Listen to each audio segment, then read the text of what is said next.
Hi, my name is Devin and I wanted to create another short video for the do-it-yourselfer. Today I want to focus on how to properly seal a crack in your asphalt driveway. Number one thing you want to do is buy a quality product. There's a lot of products out there, but to me, some of them are not going to perform the way you want, especially in a state like Wisconsin.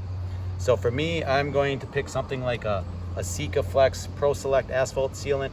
There's probably a lot of products like this, but again, I tested this. We'll put a link in the description below, and you can see how this product compared to some other ones, such as a big box brand. When I froze this sample, it broke in two, whereas the Sika product, when I froze it, you could still bend it, stretch it. To me, this is what you want it to do.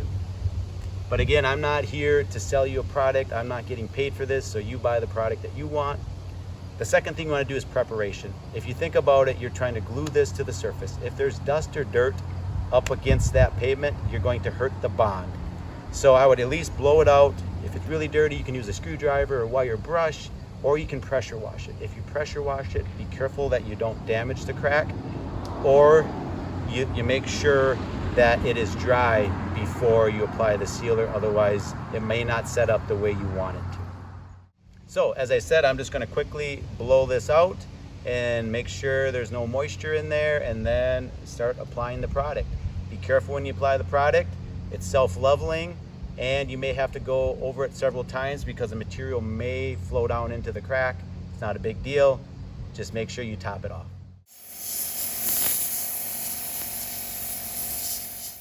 So one thing I'm going to do with this one, this isn't an ideal spot to seal because it's not very wide. We're doing this towards the end of summer, so it's going to be tighter versus if you do this later in the year, in the fall or the spring, that the crack might actually be slightly wider, might be able to get more material in it. But we're actually going to do a slight overband on this, and all that means is you're going to seal slightly past the width of the crack. You don't want to go too far because then it might be harder to reseal in the future, but you also don't want to be too high because a snowplow or a snowblower could catch it and rip it out. Again, take your time because this is self-leveling. Once you get the hang of it, you can go pretty quick. I am going to have to use a spatula on this, or a scraper on this material, just to help flatten it out since the crack isn't very wide.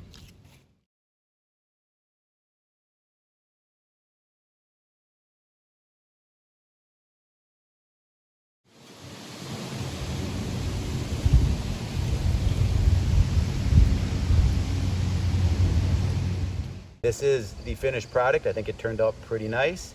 Just remember, follow the manufacturer's recommendation on when you can start driving on it. This stuff takes about an hour to form a skin, so it's not sticky or tacky, but it takes 7 to 10 days for it to fully set up.